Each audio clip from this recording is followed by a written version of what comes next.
I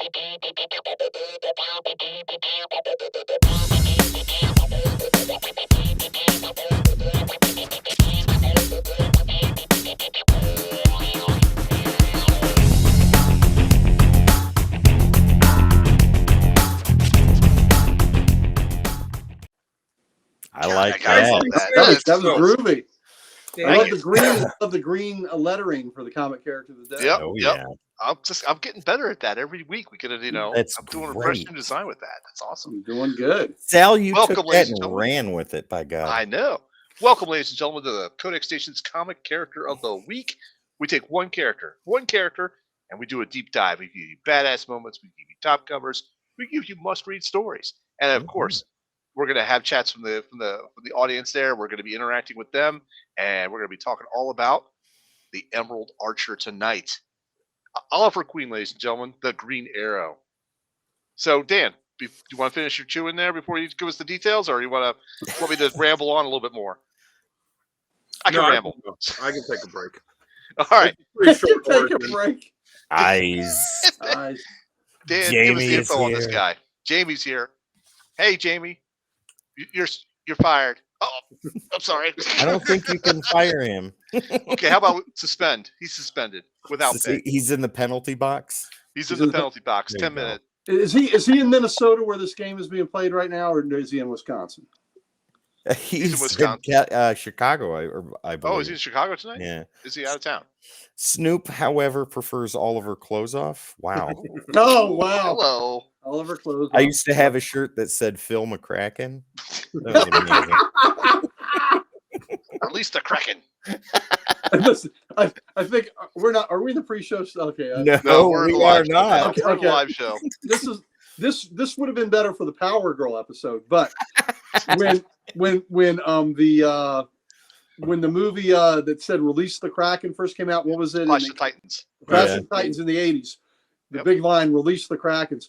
The most well-endowed gal at our high school was Joan McCracken, and all we could think about was, man, I wish she'd release the McCrackens. God. Nice. Yeah. Nice. That's a great movie, by the way, ladies and gentlemen. All right, Dan, are you ready to give us the info, or are you still working I'm that stand? ready. Then He's give us the halfway info, through man. You're having your tomfoolery and your shenanigans. Tomfoolery and shenanigans. Tomfoolery and He went all shenanigans. Irish on us. Look at that. Jamie Yeah. says I'm already giving you more time alive, and it's gone the moment I'm back. Hey, Barbara, You're still suspended without pay. You like with the mozzarella sticks and all the crazy shit on the wall? Shenanigans? Yeah, so Green Arrow, first appearance was More Fun Comics, issue 73 from November 1941. He was created by Mort Weisinger and George Patt. And I mean, I know Uncle Gary will know this, but do you guys know who else had their first appearance in More Fun Comics, issue 73 from November of 1941? Was it Alan Scott? No, it's a swimmer. It's the swimmers. The It would be Green Arrow's sidekick Speedy. Ooh. Aquaman. Aquaman. I own More Fun Comics number 75, which is the third appearance of Aquaman, Green Arrow, and Speedy. And on the cover, it says new Aquaman. It's the first time Aquaman was on a cover. The word. Yep. Nice. All right, ladies and gentlemen. Oh, go ahead.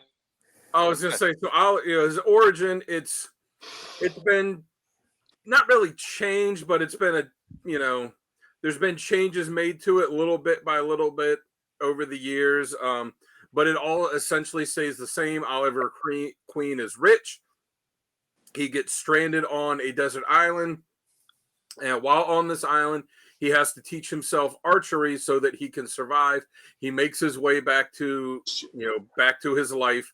And then what'd you say? Great save. Sorry.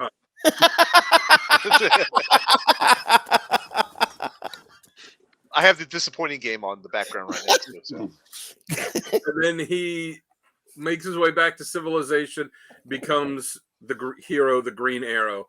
Like I said, there's been changes made to it, as to how he got to the island, what happened to him when he was on the island, but it's essentially, that's the origin. As far as his powers, what did Ben Affleck say in Justice League? I'm rich. His powers are he's rich. He's an expert level archer. He's an expert hand-to-hand fighter. When he was created, it was very much it was essentially Robin Hood as Batman because he had the arrow car and the aeroplane, Arrow Cave, and the arrow cave. And did he eventually get an arrow cave, or did he call it the quiver? he never called it the quiver. That was a great line when he's like, "Damn it, God." That's a good one. Yeah. Here's a trivia question for you though. So he first appeared in November of 1941. When did he get his own self-titled series? Now he starred as the lead in series, over the years, but when was it that he actually got no idea a Green Arrow self-titled book? That would be in 1980 something. Well, there was a mini before that. Yes, the miniseries was the first. 84.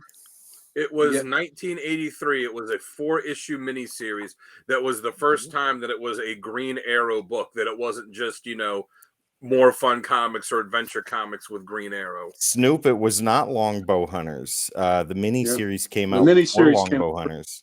There are only 5 heroes that have been pretty much continually published since the 40s.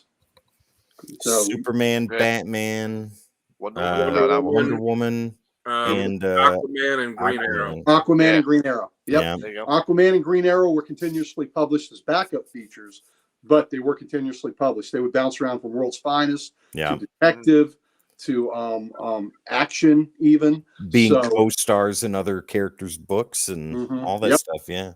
Yep. All right. So now we got the origin story out of the way. Let's go ahead and jump to scenarios that work best. And you know what? I'm going to go first on this one. Ooh. So what works best for him? Two things really stand out in my mind with him. He stands up to anybody with powers, with no matter what. He's like the voice of the conscience of people. It's like, no, your ass is doing this wrong. You can't do this. And I don't care if you could like melt me with your laser eyes or whatever. You're doing this wrong. He stands up to anybody at any time. As long as he's always standing up for the right thing. He's always protecting the little people and the innocent or the powerless. And he doesn't care who he stands up against to protect them. And that's what I think one of the works best with him. Also, what I like, what works best with him is when he partners with Dinah, the Black Canary. I think the two of them have a very good fighting or combination, cohesion together. A dynamic that's very well done and very well written. And when it's very well written, it's, you could tell that they work perfectly together. That's what I'm talking about. So Dan, how about you? What do you think works best? Yeah, I like when he teams up with her. When he teams up, I like when he teams up with the Satellite Years, Justice Leaguers. Not necessarily like the Superman, Batman, Wonder Woman, but when it basically like the ones that he kind of teamed up with in Identity Crisis that were like the second tier kind of leaguers where he was in that, which it's strange that he wasn't in a founding league member, considering that like you said, 5 characters continuously published all that time. 4 of them were founding league members, and then there was him that was the first one the first non-founder to join the league. Yeah. Issue 4. He wasn't late. You wasn't that late. His issue. Yeah. The 4th issue. Yeah. But yeah, I like when he teams up with them. I was gonna say I like when he's just annoying the shit out of Hawkman.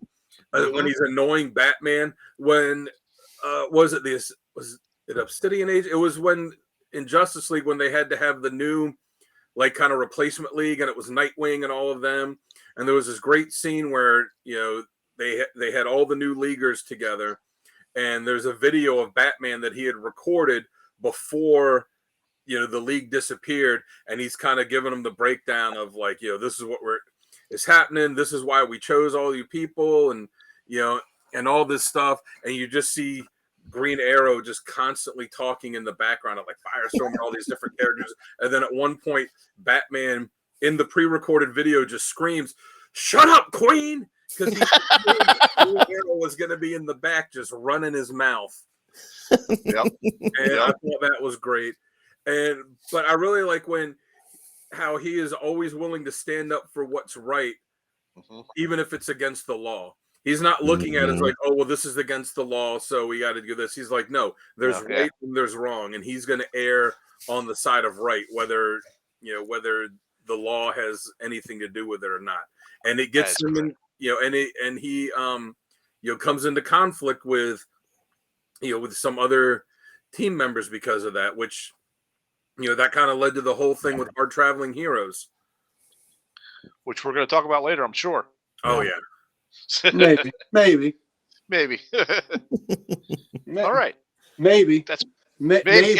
Wow. All right, Gary. Dan, are you finished with that, or? Yeah, I'm done. All right, Gary. How about you? What works best? All right. I think he works best when he is the conscience of the Justice League, because here he is. He's a mortal man, and yes, so is Batman. But the difference with the Arrow, Batman's got a mystique about him that kind of exudes far beyond mortal. He's got this mystique that everybody fears him, this and that.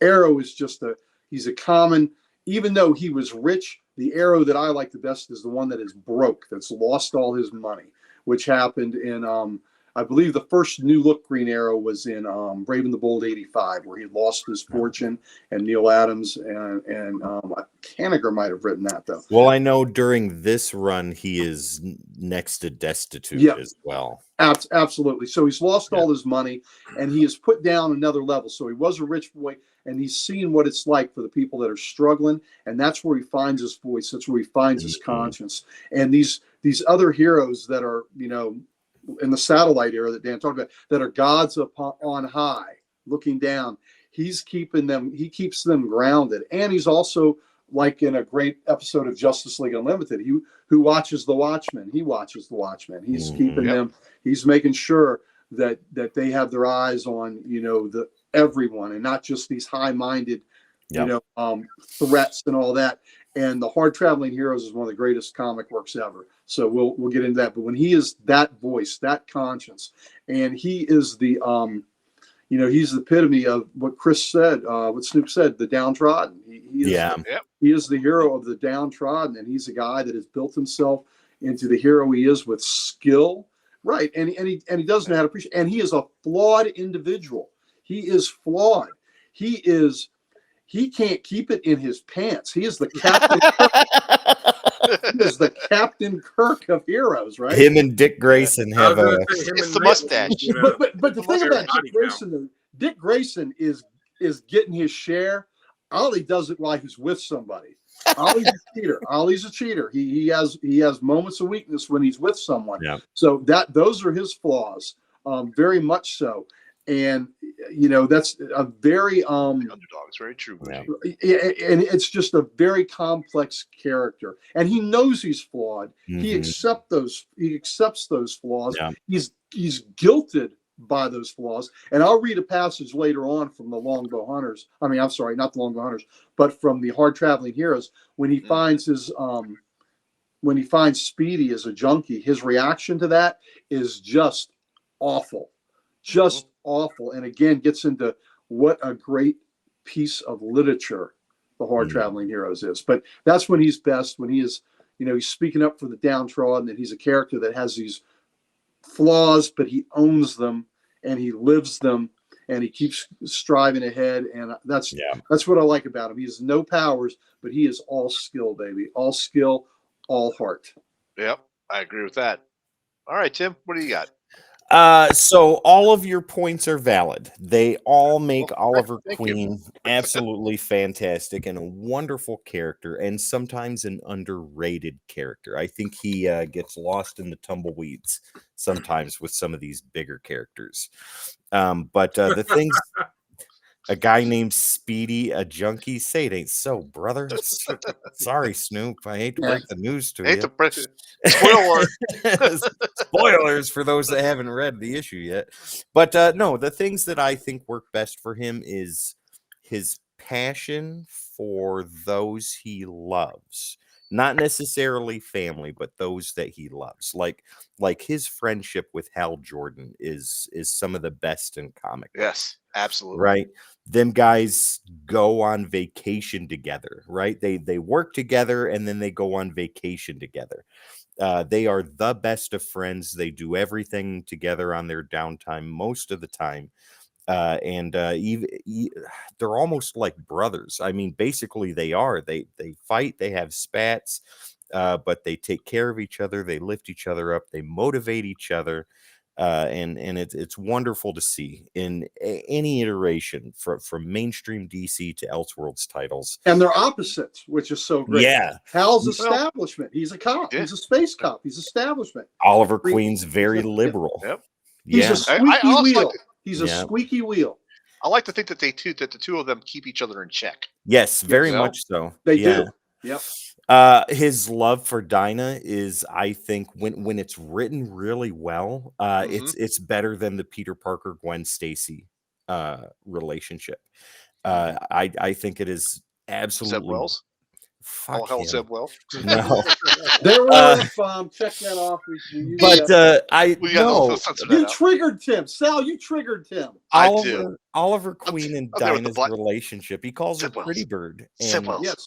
and it's so true. Like when you read it and he says Pretty Bird, like he's not saying that to be silly or facetious or anything like that. Like that is a term of endearment to her, and she accepts that wholly and fully and lovingly, and it is wonderful and beautiful to see. Another And she can kick his ass, which is pretty cool. Oh yeah. She doesn't take his shit at all. But them two, where That's true. Hal and Oliver complement each other and are opposites of the same coin. She is Oliver Queen's weight, right? Where he may keep the league grounded, she keeps him grounded and down into reality. Hey, you're up there dinking around with gods among men. Get your ass back down here and fight the street level criminals, man. That's where you belong. But the one other thing that I love about Oliver Queen is when he's cocky cool, right? Yeah. Because he knows that he is good, and he knows that even though he is in a team with a bunch of people that could obliterate him with the blink of an eye, he can stand toe to toe and fight the long fight and push them to go farther. And it is so awesome. Like where Batman may be like the tactical part of the team, and Superman may be the backbone, and Wonder Woman is the fist or whatever. Oliver Queen is the heart, and that's why he keeps the Justice League so grounded. He is their voice of reason. He is right in their ear. Sonny says, "Isn't Green Arrow a copy of Shaft from Tim's favorite team, Youngblood?" That's debatable. The jury's still out on that one. We don't know. Shut your mouth. But yeah, those are my favorite things about Oliver Queen. And something cool about him too is how many other superheroes are known for a specific recipe that has actually been published in a comic book as well. Yes. His chili? Chili. Is that right? Yeah. I have that listed on my badass moments. Yeah, and that's a great where they published it. It shows the leaguers sitting around the table, and there's a bunch of different reactions. Right. Some of those powerful members are having severe reactions, and some of them are pretty cool. I think Batman was like, okay, this is good. It's like 10 alarm chili or something like that. You see Super Superman, hot. he's like spewing out steam. Now, Dan, have you ever made that chili from his recipe? I have not, but from what I understand, the spiciness of it is in real life is overrated, that it's not really that spicy. That's probably good for me. I don't need it that spicy. I get heartburn thinking about it. I just sent the recipe in the Facebook chat with the picture of the league. Yeah, well, no, it's just the recipe. It's the image of the recipe card right from the comic. But does it have the picture with the league sitting around the recipe card? I think it has. No, I think There's Okay. only like Superman. It has that's it. Superman blowing cold yeah. air though. And I think the Martian Manhunter was dying because it was fire. Yeah, That's but funny. you look at the recipe. There's not, Hey, there's not a ton of spicy stuff in it. Yep. It's like a couple tablespoons of stuff, and that's it. We'll make it when we all get together in Baltimore. And we'll Yes. try and we'll be the judge of it. Well, Right. you know what? I'm not eating that in Baltimore. I got work to do. I can't be in the hotel on the commode for 2 days. No, we're gonna make it in your room. We're gonna set up a hot plate with a That's pot. right, and yeah. We're gonna cook it right there. Right Okay. there. Yep. Uh, Why Let me not? write that down. Note to self: don't let them know what room. Mess with your entrance. Oh my God. Hey, Yes, that's a reference okay. to a dirty joke from the The previous pre-show, or ladies from and the- It gentlemen. is. Ladies and gentlemen, if you get here in time, you can catch jokes like that during the pre-show. That's right. We have special filth just for you. All right, moving on to the next There you segment. go. We got badass moments. Speaking And- of entrances and exits, badass moments. Badass Ooh. moments are next. Gary, kick us off on this one. Oh, dude. Man, I've got like 5, so I should have, so if I'm doing ones other people have, I'll move on. That's all right. No, we'll repeat them. It's all good. Yeah, okay. Oh yeah. All right. So my Green Arrow badass moments are, I think, in Cry for Justice, after Roy had been named, lost his arm after his granddaughter Lan had been killed, Prometheus did it. Green Arrow gets to Prometheus's lair. Prometheus can't say a damn thing before he's put an arrow between his eyes and it kills him. And he just leaves the body there. He did not waste any time. No, there was no, there was nothing. It was just, what are you? Right between his eyes, killed him in a second. And Prometheus had no time to even process what was happening. That's just about as cold-blooded a killing as a hero has done. I mean, I guess the only thing that would be if he shot him in the back. But just He wanted him to see who it See was. it. He Yeah. wanted him to see it, but Prometheus could not even couldn't even maneuver from that. It was just bam, he was gone. I don't think he could fathom that a hero did that. Yeah. Oh, and the line says what Prometheus didn't realize was Ollie wasn't a hero, he was a hunter. Mm-hmm. Oh yeah. Yep. So that was badass writing. In Green Arrow Volume 2, which is his first ongoing series, this was just I picked this because it was a bit of a departure for him. He gets thrown into a room that is full of Yakuza sitting around the table, and he picks up and He's talking about this, ladies and gentlemen. yeah, he's right talking about here. that. He is dead meat, but he gets a hold of an Uzi and slaughters the room with the automatic weapon and kills him, and then is disgusted and throws it away at the time. But just to see him pick up a gun, an assault. Those are little weapon. arrows. Yeah, little arrows, and just shoot the shit out of everybody. I thought that was quite a badass moment. Him using a weapon that was not his, and we don't usually see superheroes. We see Frank Castle do it, but we don't usually see superheroes pick up a gun like that. And all right, I'm going to ask you guys so I don't give away something from yours. I got 2 to pick from, either the thing from The Dark Knight Returns or what happened in Green Arrow 101. Anybody have Dark Knight one of- Returns on my list. Yeah, Dark Okay. Knight Returns is on mine, but I don't care if you say it. If Yeah, okay. anybody else you wanna says do it. it.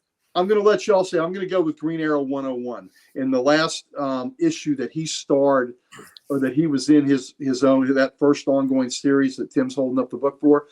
Yeah. He is involved with eco-terrorists, and he realized that they are a lot more radical than he thought they were. And to get his cooperation at one point, he's in a plane, and they have him in like a doomsday device where if he removes his arm from it, it's going to explode and take his arm off. and Superman comes on the scene as going to pull him out of there, but he's still, he'll lose his arm, and the arrow will not allow Superman to save him because he does not want to lose his arm. So he hadn't read The Dark Knight Returns yet, and he didn't know what you could do with just the one arm. But he would rather die than to lose his arm. Lose his bow arm. So I thought that was pretty badass, and he would not let Superman save him, and Superman had to be a witness to him, exploding and dying in the Can't aircraft. save everybody, Big Blue. Yep. So those are my badass moments, and I think y'all will cover some of the others. So that's good. All right, Dan, how about you go next? All right. Well, you mentioned Dark Knight Returns, so I'll say that one, that it's in issue 4.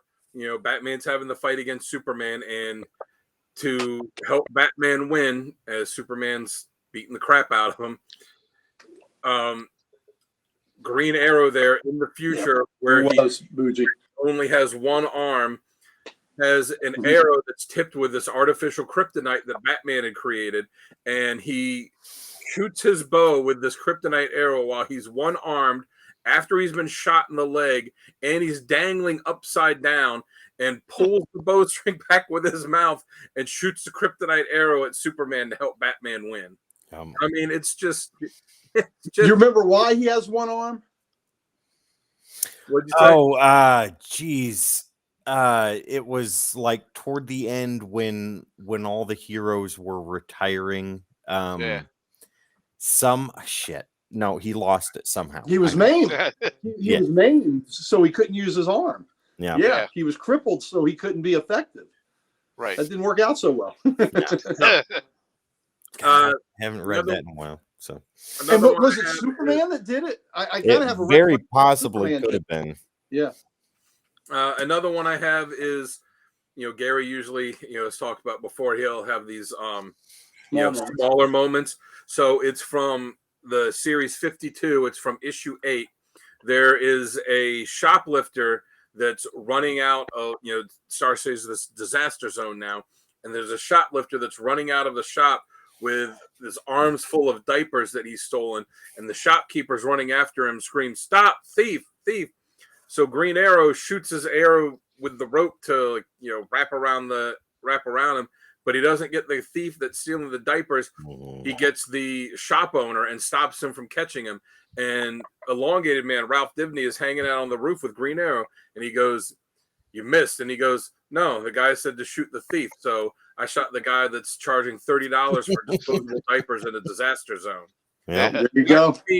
Like I said, the best scenarios for the character. That speaks to who the character is. It's not he's not looking at it solely as, oh, this is against this guy's stealing diapers, it's against the law. He looks at it as what's right and what's wrong. Yeah.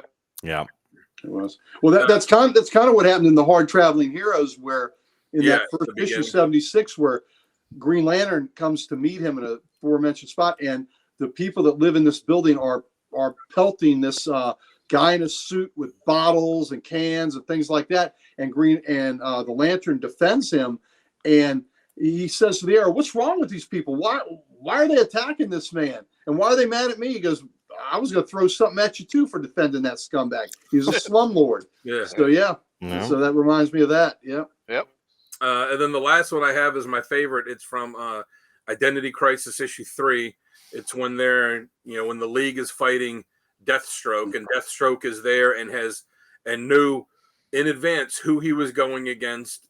And I think it was like the first time that he fought most of them, and he had time to prepare, and he just goes through all these League members like he wiped the floor with them.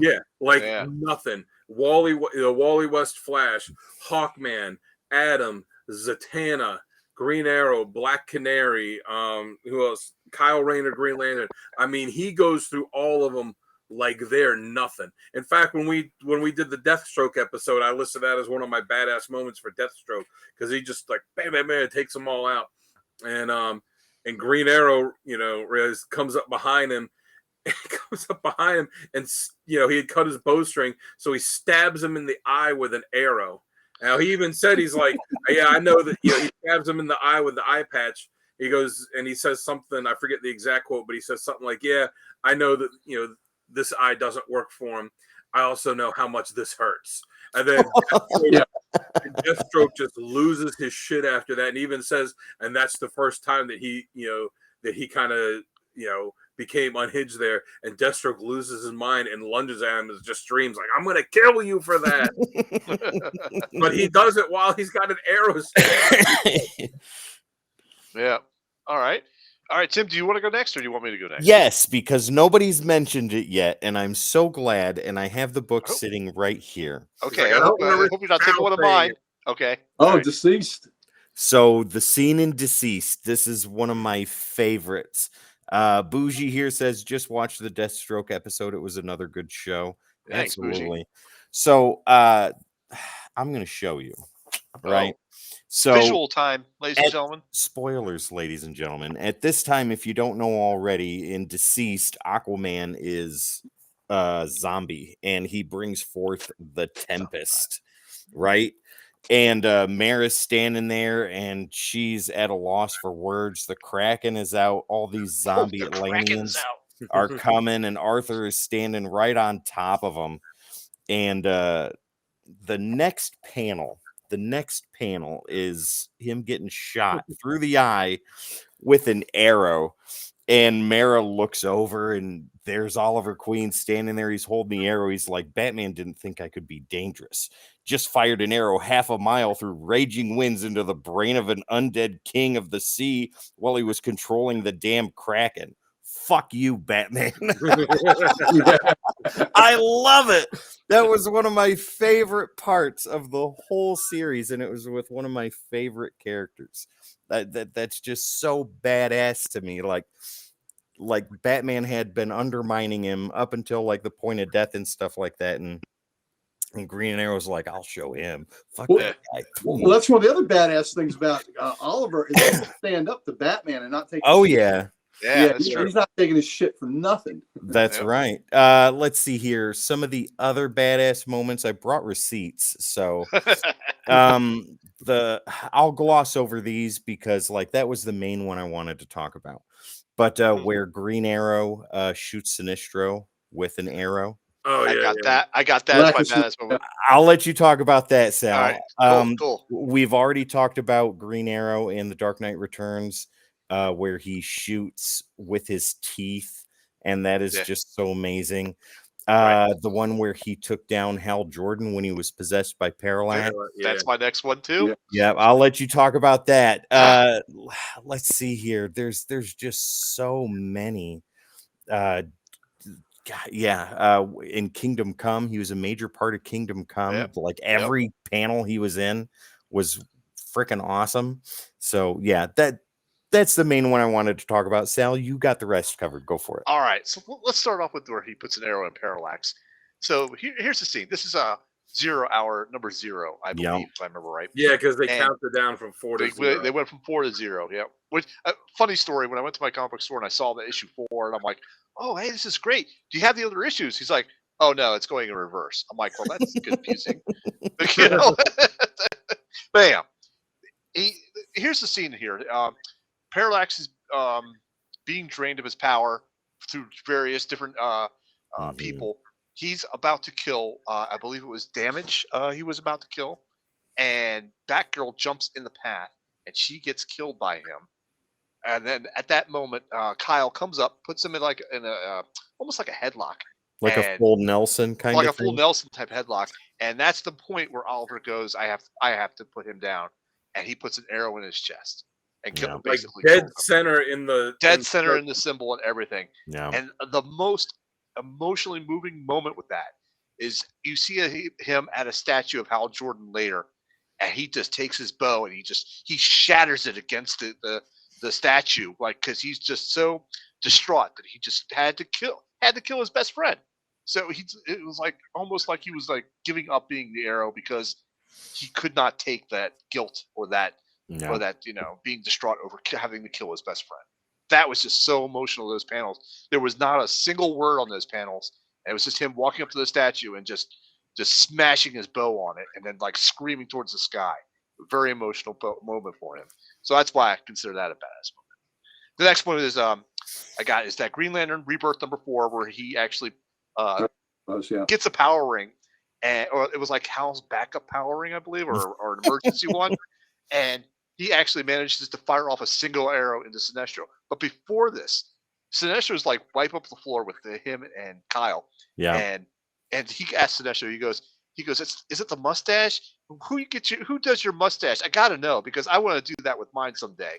So he's making fun of Sinestro's mustache. I love your mustache. Thinking about getting mine trimmed like that too. So he gets the power ring and he starts doing the chant, the oath, not the chant, the oath, but he can't remember the whole thing. So he's like, blackest day and brightest, whatever, type of thing. And Sinestro's like, I can hear you, Oliver. And all of a sudden you see Oliver shooting out a single arrow into Sinestro. And he's like, he's like, oh, well, that was cute. But then at that point, Kyle had managed to regain his, his wind and save them both. But he could see how exhausted he was after doing that. And he's like, I can't believe that was so exhausting. I feel like I haven't slept in days. He goes, does that feel like that every time? And Kyle's like, every single time. Every single time. Every time. That was like a pretty badass moment for him to muster the willpower to fire off a single arrow. And yeah, so that was definitely one to check out. Green Lantern Rebirth #4. So Bougie has a question real quick. He says, didn't Oliver have a talk with Dead Oliver or whatever in the Kevin Smith run? He did. Yeah. I think so, yeah. Because when he came back in the Kevin Smith run, it was after Hal brought him back. He didn't have a soul, and he didn't even have all of his memories because he didn't want like all the memories of his death and him having to shoot Hal and all that stuff. He didn't want to remember that. Yeah. Right. Okay, Sal. Sorry about that. That's all right. So my last one is actually kind of a funny one, but his chili actually reminds the godlike Batman that he is actually more human, because there was a story where I believe Batman was in the Morbius chair. Yeah, right. It was a godlike Batman, and his chili actually reminded Batman that, I'm not this person, I'm not this god, I'm actually a regular human being. So it was just a chili, not anything he had to do, just the chili was able to do that to him. So I thought that was pretty funny, badass. That's great. Well, I want to throw one more in there. I do it. I could have sworn that one of you guys would pick this. Yeah, I'm waiting on one too. Yeah. All right. From Longbow Hunters. Yeah, that's the same one. Bonus. Yeah.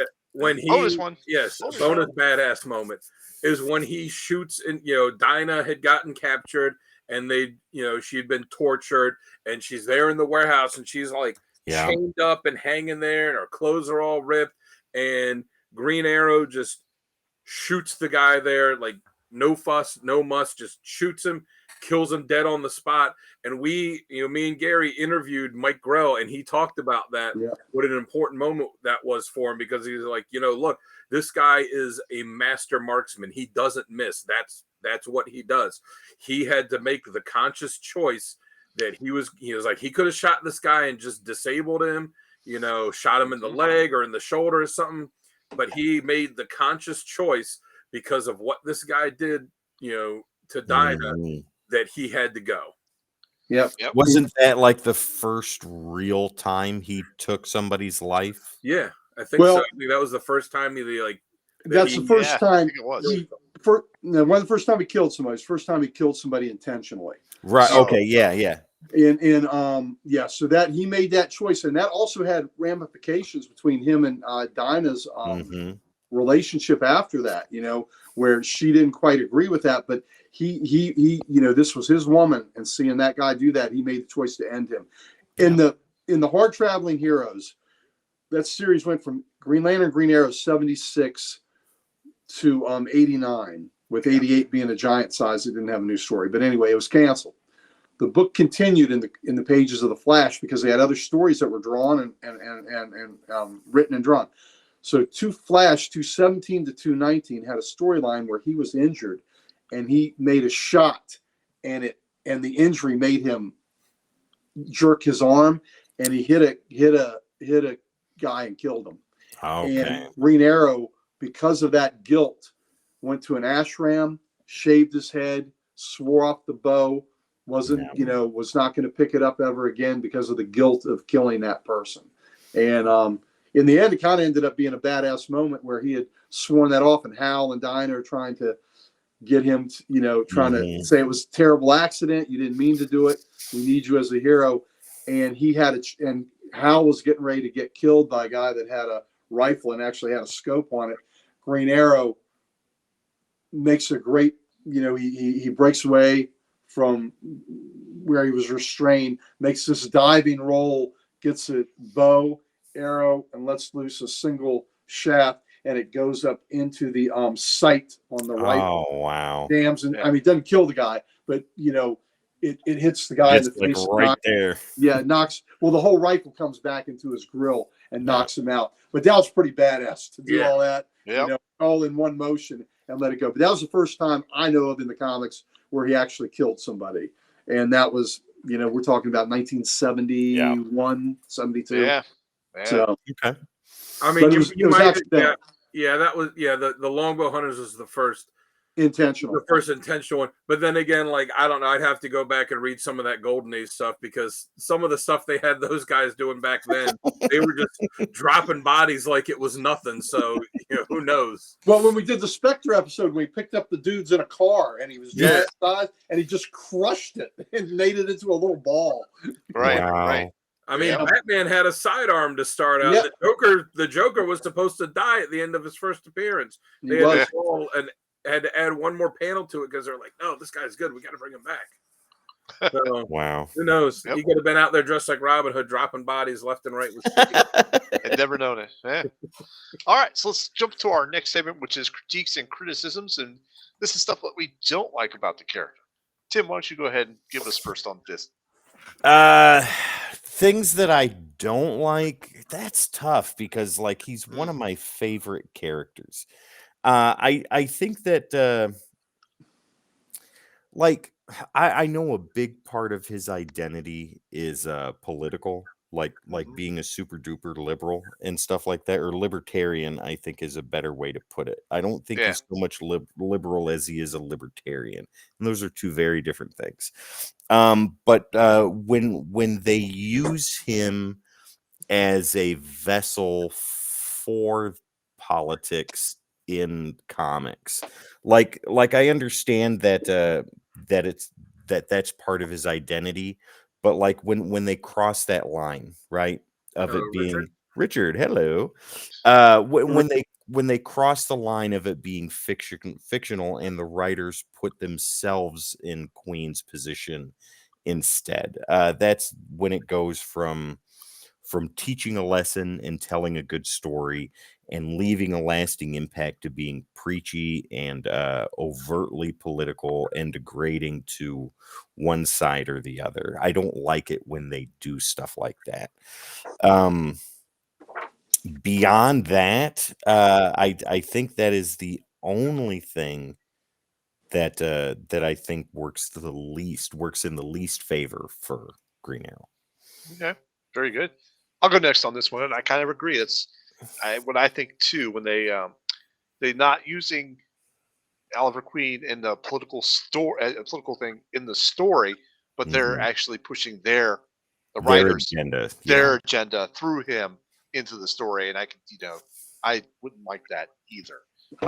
Other than that, really, I don't really have a problem with it or anything really critiquing about him.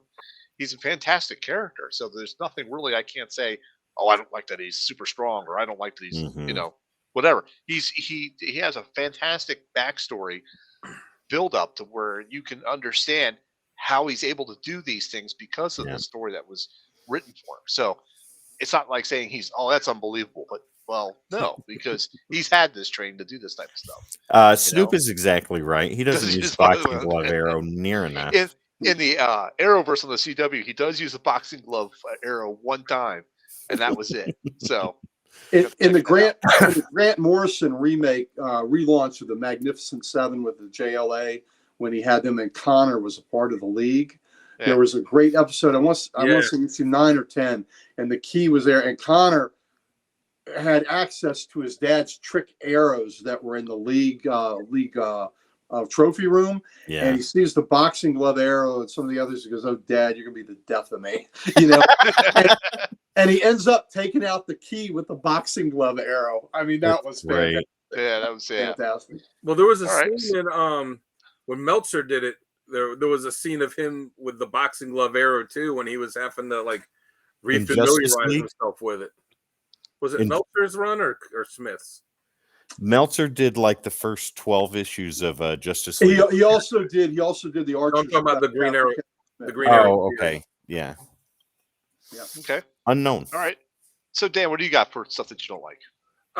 Yeah, kind of along the lines with you guys when they ignore these key aspects of his personality. Like you said, there's a difference between writing a character that is liberal or that is he's certainly very socially liberal. Mm-hmm. Like that, there's no way that you can argue that. No, like that is part of the identity that is Oliver Queen. Yeah. So, liberal, libertarian, there's a difference between writing that like as the character should be and then just preaching whatever the writer has through it. And there's a few characters that, you can't really do that with a character like Batman or with the Flash or some of these characters because that's just not part of them. But some characters, like Green Arrow, like Captain America, like Superman, some of these writers tend to, project themselves through that. And when they do that, you're right, it does get to be a little much. I don't like when they like break up him and Dinah. Like there's that's dumb together. And it's like a certain Marvel writer with Spider-Man. I was gonna say not just that, like there's so few of these relationships in comics that are like good relationships that the creative teams let actually last for any real significant amount of time. And this was one, and then they broke them up and they put them back together, and they broke them up and they put them back together. Yeah. One thing I didn't like was when they did New 52 and they just completely changed so much of the character because they wanted to make him like he was on the TV show. Yeah. And the Arrow TV show, it was what it was. It had some good seasons. I think it had more bad seasons than it had good seasons, but it had the first couple seasons were pretty sweet though. But it had some good stuff, but that wasn't the Green Arrow from the comics. No, that was Batman on TV as the Green Arrow. It was Batman, Batman Light. Yeah, it was Batman with a bow and arrow and libertarian Batman. Grease paint on his face instead of a mask, which was dumb. But good way down. Yeah, that's that wasn't the Green Arrow character, that we saw in live action. But since that show ran for so long and was so popular, I guess they were the whole universe was coined the Arrowverse. Yeah. They're like, oh, we gotta make him like that. And thankfully, that did not last. Yeah. Yes, I agree with that. All right, Gary, what do you got? All right. So the only time I really have not liked the character and what they did with him was in the New 52 version where they de-aged him and they made him a young rich punk again. He was in Seattle, and I just don't like that character. And again, it was mirroring what they had done with the Arrowverse, with the Green Arrow show, which I like the Green Arrow show, but they took themselves way too seriously on that show. It just, how many times I said, can we have the room? They're going to have a serious conversation. It just like, oh, look, we're getting Felicity whining about something again. Yeah. Just so, but that's a whole nother thing. But I didn't like what they did with the character. He was back into his money and had his tech people and this and that, supplying him arrows and all that. Oliver Queen, who was a rich guy, had the fall and learned to be the hero of the everyman. That's the guy I like. Now, I will disagree with all three of y'all, I guess. I love it when he's preaching liberal, and I love it. And maybe that's because this book, The Hard Traveling Heroes, means so much to me. And Denny O'Neil what he had Green Arrow preaching about against poverty. Now, against, Denny O'Neil can do no wrong on any Uh, character he writes. yeah, He is I was gonna the say, exception to the let's rule. preface that with, Okay. say that's his character though. okay. I have to say, Yeah. that's his character though. That you can see with other writers trying to push politics through him. Okay. Well, You know, then I will agree with you if we are giving Denny O'Neil the exception, because these Denny reinvented the character, and Right. then These Mike Grell politics- smoothed the edges. yes, and Neil Adams has said this. These politics that Green Arrow was espousing during this run were Denny's. They were Denny's politics, Yep. and he was using that character to make those societal points. And the other reason is, yes, he was making big points, and he was speechifying with Green Arrow and putting Denny O'Neil's agenda. But at the time this came out, these are some important topics, and what they did changed comics. Well, see, and This with series changed comics, made them more real, more relevant, and they were so real, so relevant, so ahead of its time. Like I said before, this book was canceled. well, and with that too, Gary, like with Denny O'Neil, like he is so instrumental in the recrafting of Batman, Yes, yes, Green Arrow, who we're Yes. talking about today, and The Question.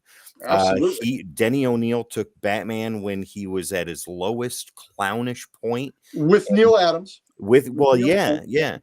and revitalized the character and showed that he was not a joke. And Green Arrow, he took a character that was in obscurity on a series that was on its way out the door, and breathed new life into that character. Like with Denny O'Neil, even though he's using Oliver Queen as his soapbox, I think he is the exception to the rule, because he changed the character in such a way that, like, and this doesn't happen very often when you have a creator reimagining a character and everybody reading is like, yeah, okay, that's that. I get that. That is this. That is Oliver Queen.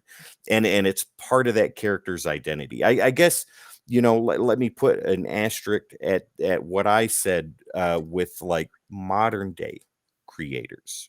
Yeah.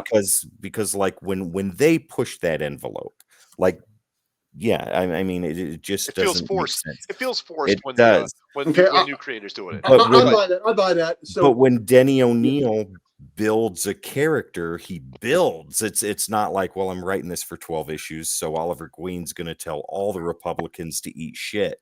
And that's not how Oliver Queen is, because one of his best friends, or his best friend, is the establishment. He's fucking space cop. He's a conservative. He's military, right? And and Oliver Queen is supposed to be this hardcore libertarian.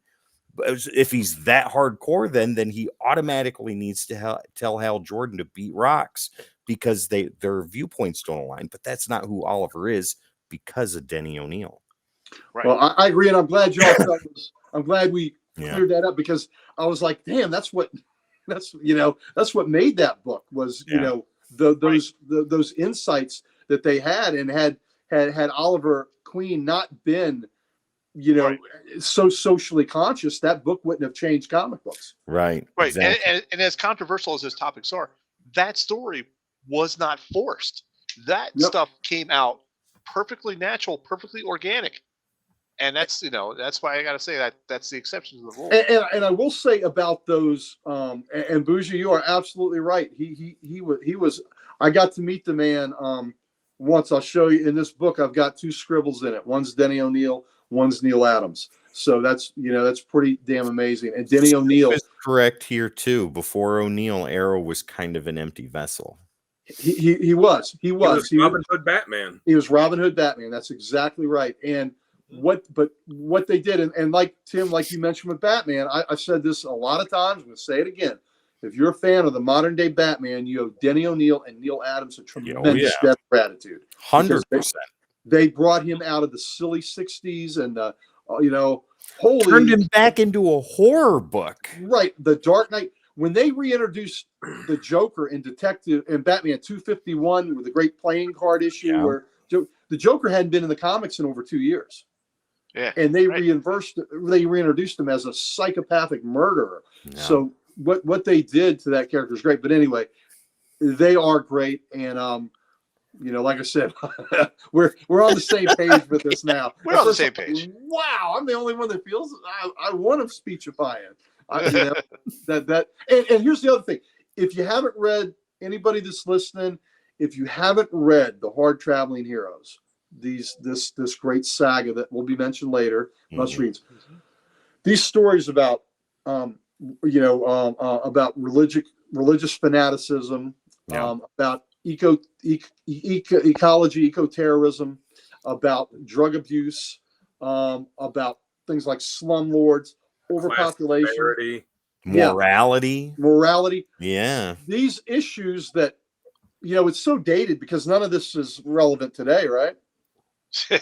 Not. So when you read this stuff is timeless. It is still what's plaguing our society. The issues that fall flat in this, there are two issues that are kind of superhero issues. There's a Sinestro, and they are the weak links in this run. Right. They're the weak links. But all these societal issues, it is still on point. Polluting our planet. Our traveling hero shaped comic history. That's absolutely right, changed it, man. So it's amazing to me. And I just reread it a few years ago because we did a panel on it at AwesomeCon about, must reads. And I reread everything and I was really happily reinforced that these issues stood up so well. Still, the drug abuse issues are heartbreaking. Heartbreaking. Save it for the stories. Save it for the stories, all right? Let's go on to our next segment of top covers. And Dan, why don't you kick us off with top covers? Oh, that's my favorite. Hang on. Let's build up the anticipation while I find top covers. Wait for it. Okay, here's from Green Arrow books. There we go. Oh, nice. I'm glad you used that center one because that was on my tough list. Oh yeah. So, I almost used that one on the right. So I'll start all the way on the right. Green Arrow 55. It's from the Mike Grell run. I was telling these guys before it, there's so many great covers where Green Arrow is aiming an arrow either directly at the reader or like very close to the or like almost off center. But I said, all right, I'm going to pick one of those because it could easily have three covers of him just pointing arrows straight ahead. And I could easily have three covers that were done by Mike Grell. That one's so cool, though. So I ended up picking one that was pointing the arrow forward by Mike Grell because it's so awesome that it's like right, shooting it through a hangman's noose. Yeah. It's just such a, awesome iconography. I'll go to the one in the middle that was from the series when Kevin Smith helped relaunch it. And I just love that. I love the, how he's posed there, getting ready to shoot that costume, and then how it's got the green arrow, on the bricks underneath of him, and then the red guy behind him that makes the green really pop. Yeah. I think that's Wagner that did that one. Yeah, it's Matt Wagner that did that one. That's such a great classic costume cover. Yeah, Matt Wagner was doing the covers of that series, and there were some really great ones. There was one or two other ones from that early one that were in my you'll see one on mine. So that I loved how the logo is used on the building too. I really love it when those are incorporated into the issue. Yeah, it looks so cool. Yeah, great cover. I'm glad you used that. And then even the detail, if you see the bricks, on the GREEARRO, how it's like the normal bricks there, and then on the N and the W, it's the thicker end ones. Like just the detail on that is so cool. Snoop's got a question. Matt Wagner of Grendel fame? Yes. Nice. Yeah. Cool. He did. In fact, one of the books that's in my spinner rack here behind me is another Matt Wagner cover from that run that was on my list too that didn't make the cut. And then the one I got all the way in the end is from the current Green Arrow series. It was an alternate cover for issue 1. I wanted to have one from the current one because I love the series that's going on now, and that's such a cool cover. It's not quite a negative space cover, but Pretty it's close. but it's Close pretty, as you can get. yeah, but it's pretty. Yeah, it's as close as you can get without being one. But Well, and DNA was doing covers for characters like Yeah. B covers for all the titles at that time. yeah, that and was this awesome. one, That's an awesome cover. and this is, and of all of the ones he did, this is, if not the best, is one of the best. It is just, it's so cool looking. Oh yeah. All right, Gary, what do you got? Hang on. All right. There we go. Let's see what we got. Oh, that's a nice one. I love that. Yeah. one. All right. Yeah. So since that grabbed your eye, we'll talk about the one in the middle. That's another Matt Wagner. I really like, it was between that and the one Dan showed on the building, but I just love the relationship between him and Hawkman. And even though, and we talk about Green Lantern being a space cop, the Qatar Hall Thanagarian Hawkman, that was a space cop, and they really had some issues, but they also had a deep underlying respect too. In Justice League 111 or 109, when Hawkman left the team, Green Arrow left the room because he didn't want to see anybody see him crying. That a tear was coming down his face because Hawkman left. And that goes into that whole aspect of the people he loves. Yeah. So but I think that is a great in your face. That's awesome. I love that cover. Between the two of them. I got this arrow on your beak. And I got this mace ready to pound your skull, buddy. So that is pretty cool. On the far right, that was from the Rebirth era, and that is Green Arrow 8, and that was an alternate cover by Neil Adams. And I just, wanted to give Neil Adams, I had to give Neil Adams love on this, and that was a more modern take, and I just thought that was wonderful with him and the Canary. And a small touch you may not notice is the Canary's left hand is right by his ear, behind his head, where she's holding his head like that. And I just thought that was, one hand's on his chest and the other hand is embracing him and has her fingers through his hair. And I just thought that was such a loving touch and a lovely, loving embrace. So that was on my almost made list. That was one of my hardest cuts I had to do. Real quick, Keith jumps in here. He's got a good point. Keith, good to see you in the chat, buddy. Hey, Keith. How you doing? He says the best superheroes have an efficiency of concept. Flash moves fast. Hulk is strong. Daredevil is blind with heightened senses, aka looks devilish. And Green Arrow is an archer and sells the bow and arrow. He sells the shit out of it. Yeah, absolutely. And then the one on the left is by our guy Mike Grill, who I've been fortunate enough to know for quite a few years here. Mike Grill, that is the Longbow Hunters. That is the Green Arrow Omnibus edition. So it's really a wraparound cover to it. So that wasn't on the original 3-issue mini, but that was what he did for the Omnibus. I just love that. Connery. What'd you say? I said it kind of looks like Sean Connery. A little bit. Yeah. And, we talked about how Denny O'Neil made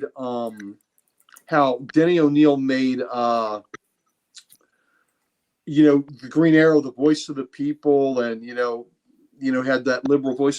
One thing Mike Grill did was he made Green Arrow, like I'd said before, a hunter.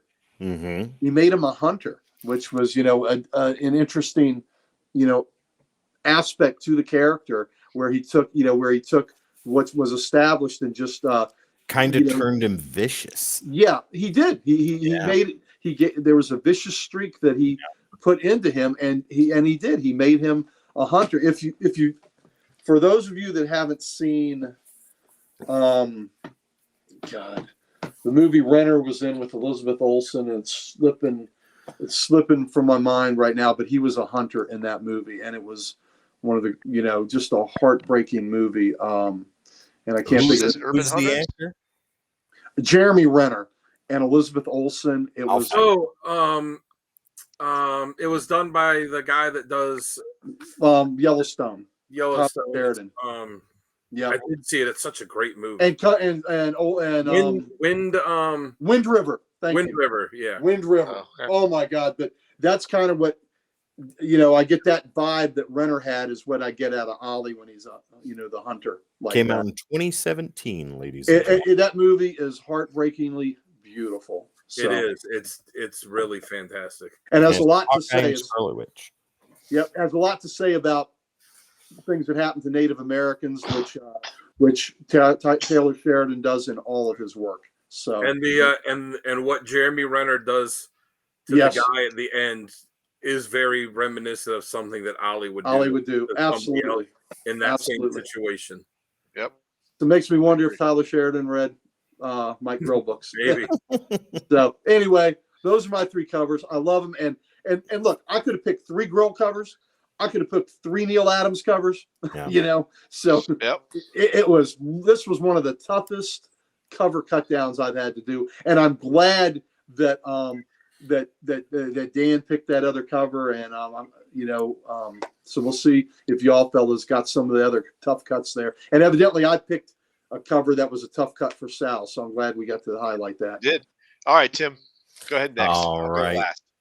So Dan and I overlap. We'll start with the DNA cover. That is one of my absolute favorite modern covers and one of my favorite Green Arrow covers.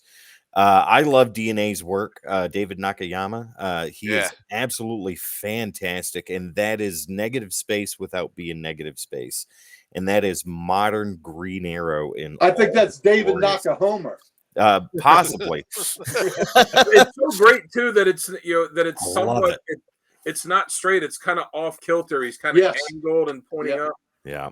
Oh yeah, it's so good. It showcases him perfectly. I love it.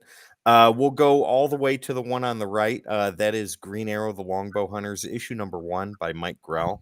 I actually have all 3 signed sitting right here next to me. Nice. That was one of my favorite meetings of a creator ever, and I will tell that story now. So when I was married, my family and I at the time, had 2 stepkids plus my 2 kids, which Codex knows very well. My stepson at the time, it was his birthday, and I had brought my Green Arrow books because Mike Grell was going to be there. This was Wizard World Nashville. And similar to, I think, what Jamie said in his interview, Dan, that you did, where he went up to Tinian and the handler was like, oh, you can't talk to him right now. That was the same thing when I went up to Grell. His handler was there, and Mike Grell was in the middle of doing a commission. And I had my stepson with me at the time, and we walked up there. And I had my 3 books, and the handler's like, oh, no. Mike Grell's busy right now. You guys can't come over here. Why don't you come back in about an hour or so? And Grell didn't even look up, and he's like, no, come here, guys. And we walked up there, and he stopped. He put the commission down. He looked up. He saw me and my stepson at the time. And he's like, what can I do for you guys? I said, Mr. Grell, I said, you are one of my favorite creators. I said, Longbow Hunters is one of my favorite books. I'm gushing to the guy. And he's sitting there. He's being very polite. And he takes all 3 books, opens them up, and starts thumbing through them. And he's like, this here, DC didn't want me to do, but I did it anyways. This here, this is the reason why Green Arrow's doing this. This here's this reason and all that stuff. And he sat there with us for a good 20 minutes going over every aspect of these 3 books. And he sat there and he signed each one. One of my favorite memories of meeting a creator. It was absolutely fantastic. That's him.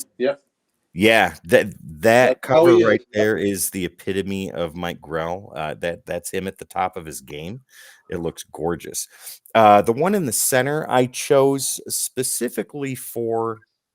Now I know it's a question book, but this is when Denny O'Neil was writing the question, and Denny O'Neil's heart really was in the question at this time.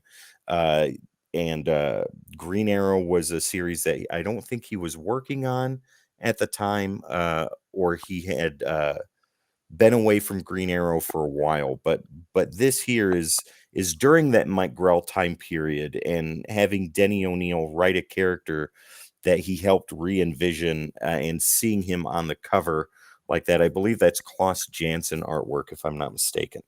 It just shows Green Arrow at this point in time in his career as a hero, as a street level hero. And it just looks so magnificent to me that I had to add it in there. Love it. Almost looks James Bondish with the little it's like bit. the snowmobile in the background Yep. and everything.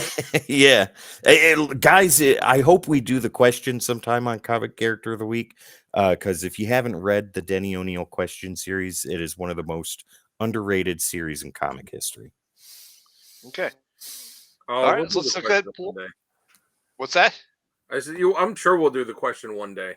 Yep, sure we will. That is the question. All right, go ahead and pull mine up. You got it. It's such a crime that they didn't make a villain for him called the Answer. How did they not make his biggest villain a guy called the Answer? Oh my god. Yeah, I know. All right, so let's start with the far left one. That's Green Arrow Volume 1, number 1. It's the penciler was Trevor Von Eden, and the inker Great was Dick Giordano. Giordano. Thank you. Yep. Giordano. So I love that because you look like he's firing off all the arrows. You see some of the arrows stuck in the guns, and all the shots are coming at him. You have the questions old school, good looking. Yeah. Yep. That was the cover that was a hard. Those two on the left there were ones that were hard cuts for me to make. Dick Giordano, let's give him some quick love. He was one of the best inkers of his generation. Yeah. All right, another goal in BC. All right. Anyway, he was one of the greatest inkers of his generation, and he inked a lot of Neil Adams's great work too. Yep. So definitely. he was a good penciler in his own right too. But Dick Giordano, a superstar inker. Yep. So I really like the logo in this because you can see the arrow as part of the A going underneath the R's into the target of the O. I love that. I love the logo too. Yeah. Right, that's awesome. And of course, the middle one, Green Lantern and Green Arrow. This is just a fantastic cover, all around. Classic. It's an iconic cover. That's got to be a top 10 iconic cover. If you were going to build 10 iconic covers, I would almost say top 5. I would put that one in the top 5. You know what? It might be. You might be absolutely right on that, Sal. That might be a top 5 iconic cover. The only reason it wasn't on my list is because I checked with Sal and he said he was putting it on his, so I was like, all right, well, I'm going to make room for another one. And the only reason it wasn't on mine is because I used it for the Hal Jordan show. I know, and I did too. But I could not cut this one. I couldn't. Of course, this is Jack Adler, Neil Adams, and it's just amazing. So we're not going to dwell on that too long. The last one I got there, a Green Arrow and 80th anniversary number 1. This is the Dan Mora who did the cover art for this one. But what I really like about this is not only the perspective, and the arrows are shooting almost like a shooting past your ear, but look at the hat. The hat's already flying off of him as he's released the arrow. That's that cocky cool right there. Another goal. Exactly. Another goal. Hey, what's the another score? goal? 3-0. Nice. And Sal, that cover, I'm so happy you chose that because I don't know. Let me ask you this: did anybody choose that book for recommended reading? No, I did not. Okay, I did not. Yeah, no. I almost wanted to, but there's so many other great stories. But for you folks that are listening, that Green Arrow 80th anniversary book is spectacular. That was my favorite book that came out that year. It was a couple years ago. That was my favorite comic in the whole damn year. It was like an 80-page book. Had about 100-pager. Or it was a 100-pager. Had about eight or more Green Arrow stories. 4 of them were amazing, including the first time Mike Grill had written and drawn a Green Arrow story in years, which was amazing. There was the last story was very poignant. It was a Denny O'Neil tribute written by his son, and instead in the thought balloons or the word balloons, there were no words, but there were pictures. In the balloons. Man. It was amazingly touching, dealing with Denny O'Neil's life and his passing and how well loved he was. It was very touching. And there was I believe there was a Jeff Johns story in there that was a lot of fun. And then there was a great story, and I wish I could remember who wrote it right now, where Black Canary sent Green Arrow to Ted Grant's gym to get some boxing lessons. And it was early in the relationship with Canary and Ollie, and Ollie didn't know that Ted Grant was Wildcat. And so So here's this old guy giving him lessons, and walking out of the gym when Ollie walks in was Batman. And Batman, and he's like, "What the hell's Batman doing here?" And Batman walks by and goes, says snidely to him, "How's the Arrow car?" So it was just great. And of course, he gets in the ring. He gets pummeled by the old man. And at one point, Dinah walks in and says, "How's he doing? How's he doing, Ted?" And that's when Ollie realizes it's Wildcat. And he says, "Well," he says, "he's got a really great strong bow arm. That right arm is really great and strong, but he leads with his face. But I want you to know that he goes, I didn't hit him in the face for you because I know that's kind of pretty." So she thanked him for not hitting him in the face. But it was just great. He's on the canvas. Ted has beat his ass. He leads with his face. Leads with his face. Yeah. That's funny. But that's great. It was. But I'm just saying that was such a wonderful, unexpected treasure. You knew it would be fun, and all these big anniversary issues are. Yeah. But that was a gem with 4 stellar stories. So I highly recommend anybody that can find it. And there's a lot of great different covers for that. I probably have 8 different covers for that same book. But so the copies out there. Wrote it. Yeah. It's called Wildcat. I'm passionate about that wonderful book. The one with Tom Taylor, or with Wildcat, it's written by Tom Taylor and penciled by Nicola Scott. Thank you. Keith, before we end the covers section, Sal, he says, "I'm sure the Kevin Smith run was already mentioned tonight." It has not, but it might get later. I don't know. In retrospect, it's not a great run aside from some scenes, but I love any plot where someone has to pull themselves from heaven, / paradise. Absolutely. I do too. True. Very true. All right, so this wraps up top covers, and this brings us to our sponsor of the night. Does anybody know who our sponsor is? Who's our I'm sponsor? wondering who. The life of me, I have no idea who the sponsor might be. All right, I know. Sponsors Comic Logic. I'm a proud one of the proud owners of Comic Logic.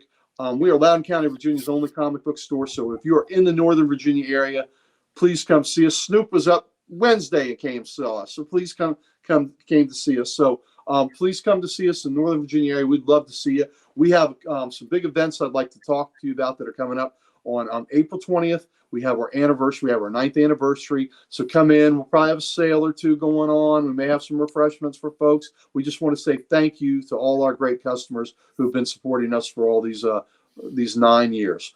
Our really big event coming up is is on Free Comic Book Day, which is May the 4th. And May the 4th be with you, and Free Comic Book Day at the same time. Ooh, that sounds like we need a Star Wars guest, and surely we do. We have one. We have Mr. Brendan Wayne, who is in The Mandalorian. He is the Mandalorian. When the helmet is on, that's Mr. Wayne doing the acting. Brendan Wayne, for me, is a big deal because he is John Wayne's grandson. So he is Hollywood royalty. I am all about the Duke. That is my guy. And I will actually have him here at the Library of Comics taking a tour. And to have John Wayne's grandson in my house is going to be a major deal. So I'm really looking forward to that. So come see us. Come see Mr. Wayne. Come get your free comic books on Free Comic Book Day. We'd love to see you. Our last big event I want to tell you about is on Sunday, May 19th. Sunday, May 19th is our Spring LotCon.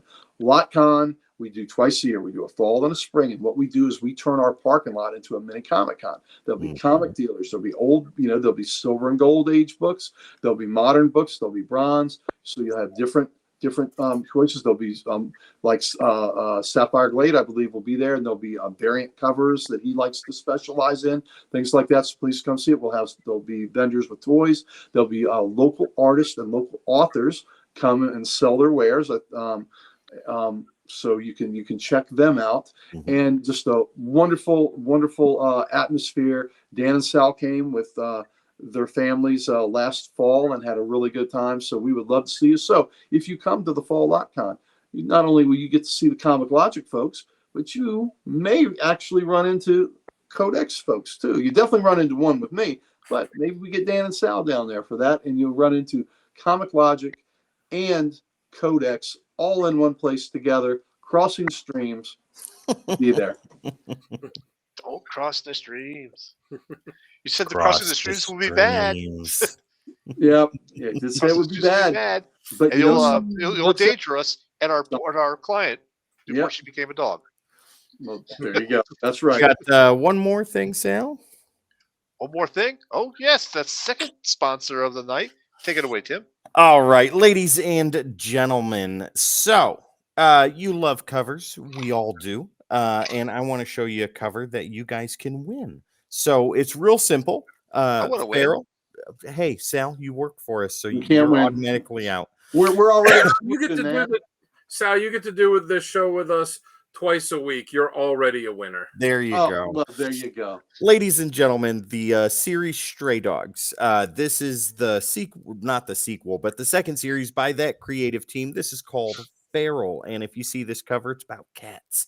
And this is an homage to one of the greatest B horror movies in the 80s, Fright Night. Take a look at that. Yeah. Gorgeous, absolutely beautiful. You can win this, and it is so easy for you to do. I'm going to tell you exactly how to do that. All you got to do is make sure you're subscribed to the Codex Station. So if you're watching right now, or even if it's recorded, make sure you hit that subscribe button.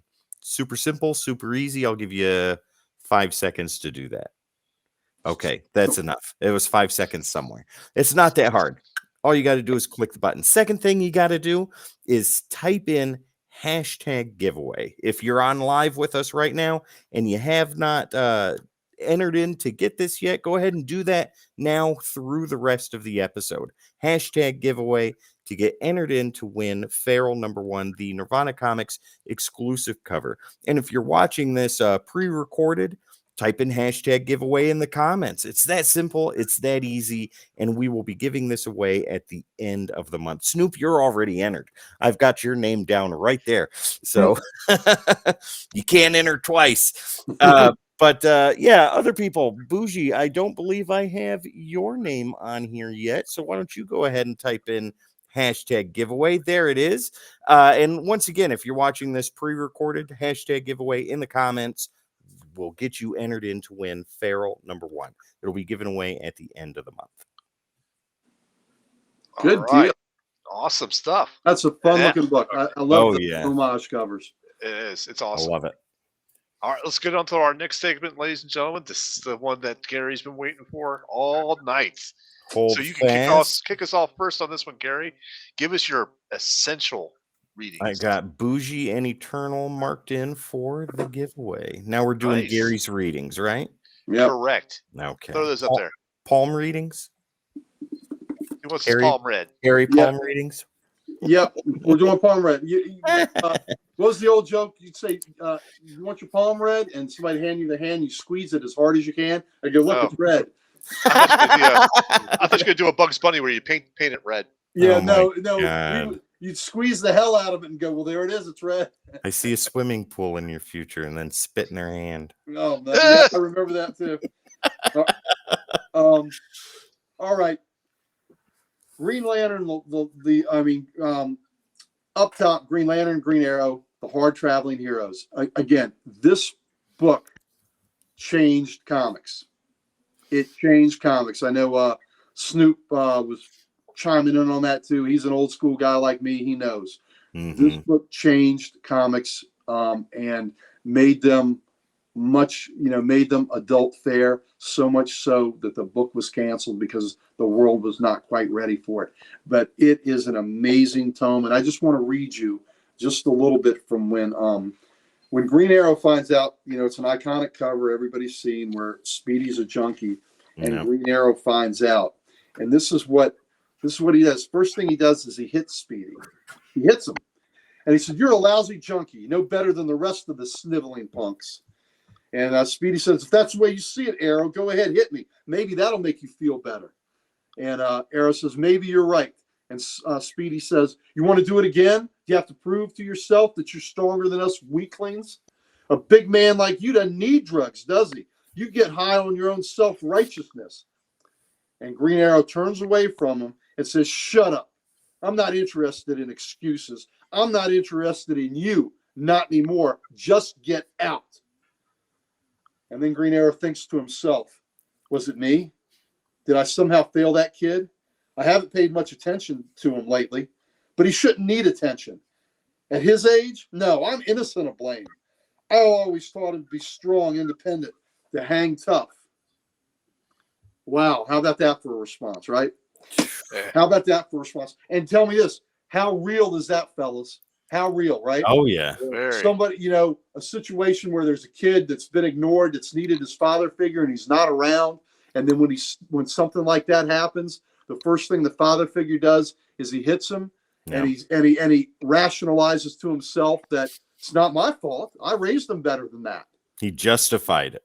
He justified it. Couldn't Yeah. be me. And then he and Hal go off to find the dealers that's dealing him smack, and one of Speedy's friends dies, and they find the dealer, and that's how they're gonna resolve things, is by going back and getting the guy that's selling them the crap.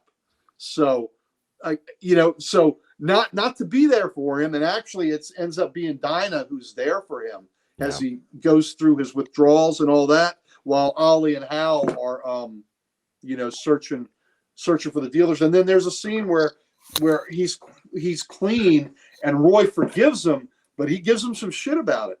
You know, he talks shit. So that's just a small segment, fellas, and I appreciate you letting me talk about that. Oh, yeah.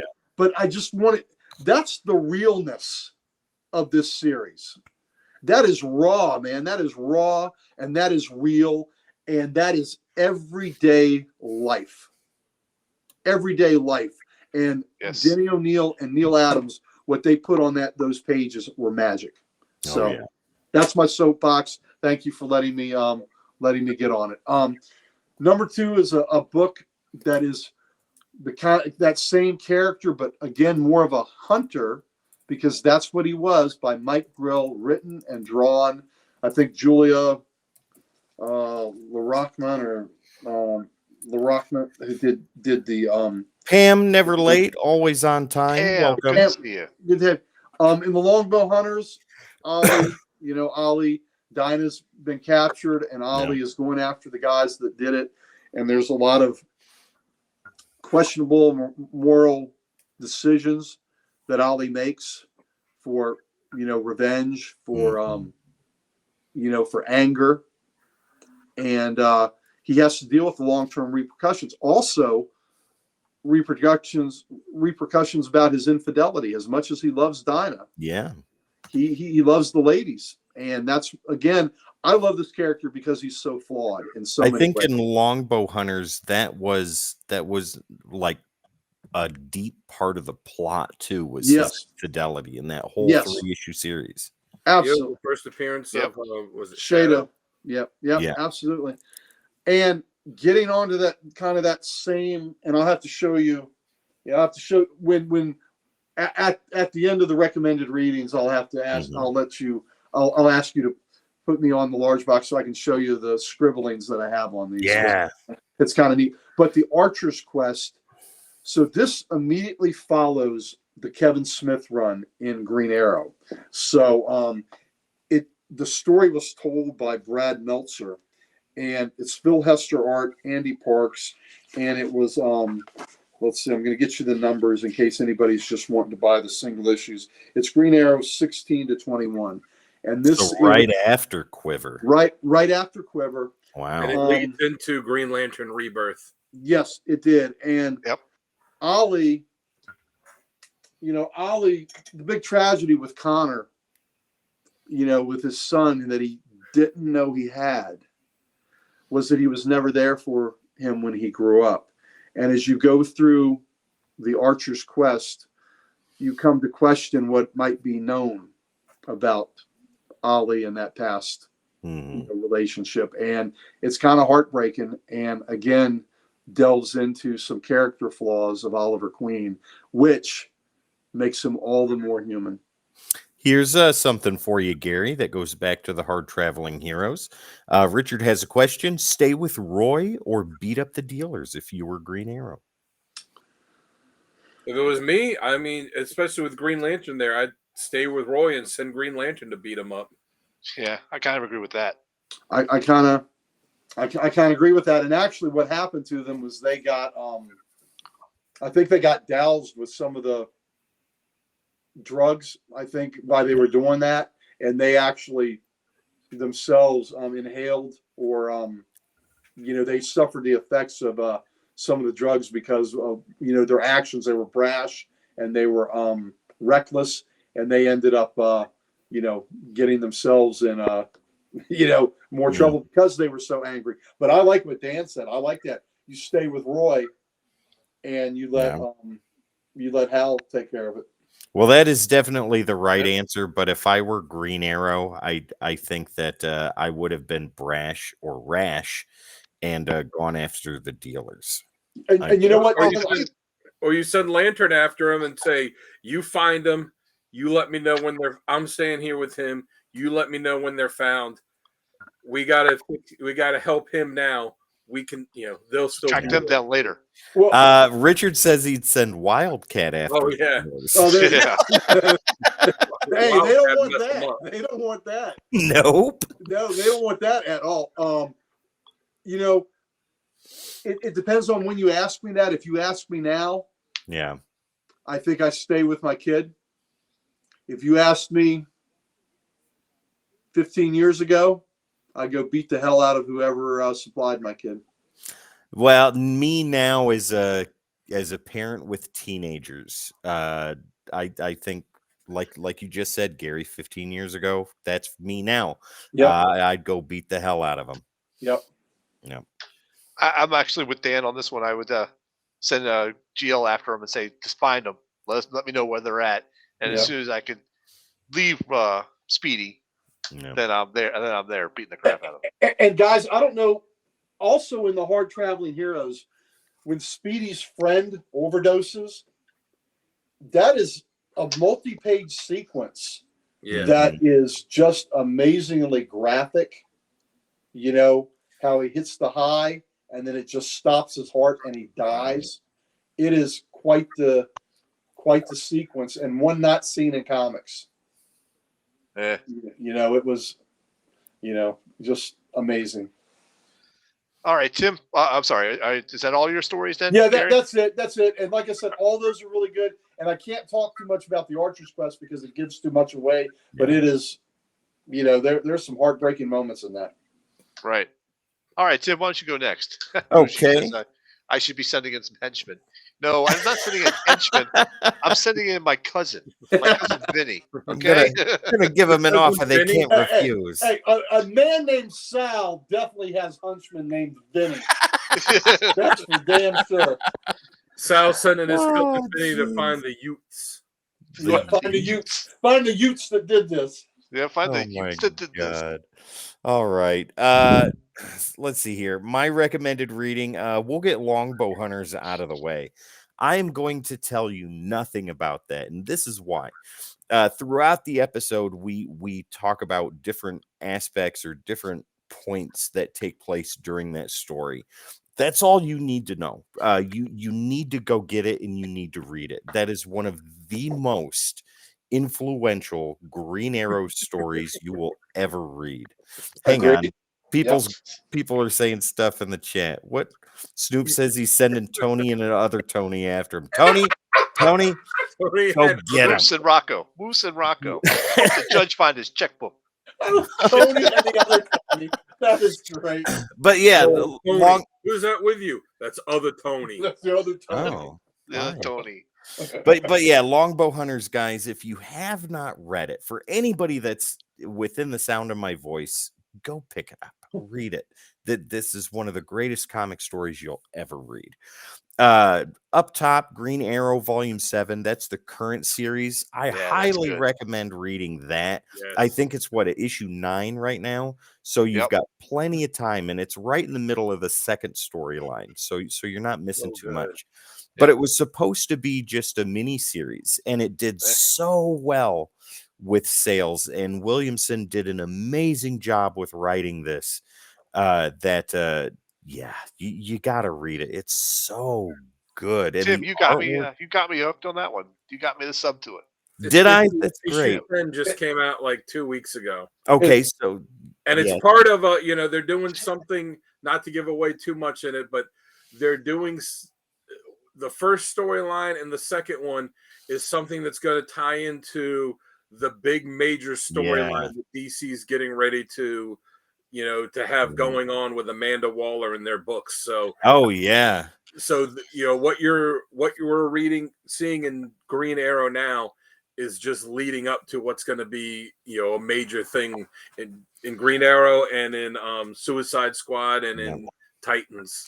Well, see, and the great thing with Volume 7 of Green Arrow, the current series, is you get the entire Arrow family in there. You get Arsenal, you get Black Canary, you get his son, the other Green Arrow. You get Green Arrow himself, plus Arsenal's kid. Green Arrow. Mia, they brought Mia back. Yeah, they did. They brought Mia back. Arrowette, they brought Arrowette back. There's so much in here, and it's not overwhelming. It's just great. Like every week on Comics Unleashed, we talk about how good this series is. And I like while the current artist is fantastic, when they have fill-in artists, it's Phil Hester. They're bringing back a classic artist to be the fill-in artist, and it's awesome. And one of my favorite parts about the new series is when he went through the gauntlet of all the different iterations of himself, like the different costumes and stuff like that, and they even had the color dots. I thought that was so cool. But yeah, either way, Green Arrow Volume 7, go check it out if you're not reading it. Get into it. Longbow Hunters, must read. And then down below, I wanted to do something a little bit off of the beaten path. Bougie says Phil Hester, dig that, absolutely. So Batman, Green Arrow, and The Question. This is a 3-part series, all done in the first issue annuals of their respective series. So Detective Comics first annual, Green Arrow's first annual, and Question's first annual. The story is called Fables, and I love this story. Like, I was knee deep reading the Question series when I got to annual number 1, and I was like, this is part 3. What are the other 2 parts? Oh, Green Arrow and Detective Comics. So I got those. And it's Denny O'Neil writing 3 of the greatest characters he's ever written. And it's kind of an offbeat story, right, of this Japanese man that is trying to get back to his homeland of Japan to be buried there. But other things are getting in the way. Gary, I think you have, let me see. Is that what I think it is? Yep. Yeah, that is. Oh, I can't wait for people to see that. But yeah, so he gives parables to Batman, Green Arrow, and Question. And who better than the 3 most literary minded characters in DC? It starts off slow. The highlight issue is obviously not the Green Arrow issue, but the Question issue. But all 3 issues tell a singular story that fit this overall fable, basically, and they all connect together and they all come together at the end, and it's just amazing. It's an offbeat story that you really should read. All right, cool. I did. It was good. It was a good story. I agree. I love it. It's one of those stories that has been forgotten about. I don't think it's ever been collected. I don't. There was a big Question omnibus. I wonder if it was in there. I don't know, because this was a Denny O'Neil story. Yeah. Right? Yeah. Oh yeah. Yeah, but it was fun. It's a nice solid story. This is like the B-side on Records. There you go. Agreed. Yeah. Dan, did you already give your stories? I think you did, right? We started with you, right? No. We started with Gary. No, started with me. Okay, then Dan, why don't you go next? All right, I'll start off. We already talked about Longbow Hunters enough. I think go out and read it. There's two series that have been the most character defining for Green Arrow. The first one was Hard Traveling Heroes, which was also for Green Lantern, and I had it on my Green Lantern list. The only reason I didn't put it on this list is because I knew that Gary was. Mm-hmm. And Longbow Hunters. Those are the 2 most character defining stories for Green Arrow. So absolutely, you have to read both of them. Yep, I agree. Longbow Hunters is when Mike Grell came in really and decided, I'm gonna ground this character. Like it's not gonna be superhero-y. We're getting rid of the trick arrows. He's using real arrows. He's gonna shoot people. They're gonna get hurt. You're gonna die. Yeah. He changed the costume. He didn't wear a mask anymore. And then this led into the ongoing book, which is also really good. And he was telling us again when we interviewed him, which go watch the interview. It's awesome. Well, Pam reinforces that. She says, sorry if this is a repeat that we've talked about, but huge Mike Grell fan, and you guys did a great interview with him. Well, thank you, Pam. Yep.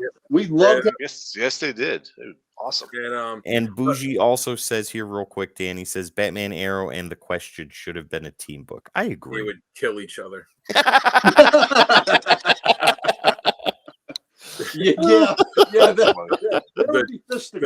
The two of them would annoy the shit out of Batman. Oh, you know it. But Longbow Hunters was the start of Mike Grell's long tenure on the character, where he said he didn't wear a mask in the entirety of Mike Grell's run. Like, he never referred to him as Green Arrow. Black Canary did not use her sonic cry, even though she was using it in other books. She didn't use it in that. Anytime Hal Jordan or any of these superhero friends guest starred in his book, they were all in street clothes. They all used their own names. Every year that everybody, every 12 issues of the series, which was a year in our time, Grell wrote it as a year in Green Arrow. So he was every year he had it where he got older and older, and it was just fantastic. And Longbow Hunters is where it kicked it off. I just put Green Arrow Volume 3, 1 through 23, because I couldn't decide between the two runs. It starts off, it's 1 through now is Volume 3 the Smith run? Yeah, that's it actually should be issues 1 through 21 on here. So it's 1 through 15, that's the Kevin Smith run. So he has the big long storyline that brought Green Arrow. Quiver. Yeah, that brought Quiver, where it brought Green Arrow back from the dead. And it got into showing how, because it had been teased in another book where right before Hal Jordan sacrificed himself, and was it in Final Night that he that he brought Green Arrow back, and then the tease was just kind of left there for a while. So this showed what happened, how he brought him back and all that, and then it had a few issues that wasn't a major storyline, but it was it was some of the Kevin Smith, Phil Hester stuff, but it was some fun issues. It introduced a new character, Onomatopoeia, and which was it was a cool character. It was a cool character. Insane way. I mean, insane name to have to write, but yeah. Yeah, but the way he only spoke, in sounds. Yeah. If you don't know, onomatopoeia is the word for a sound that is spelled like it sounds. So it's boom, smash, those type of things. And the character, that's the only way he speaks is by saying that stuff. So he'll like punch somebody and then go crack as he hears a jaw crack. Yeah. Wow. And then the 1 through, and then the issue 16 through 21. What is it, 67? Archer's Quest. Yeah.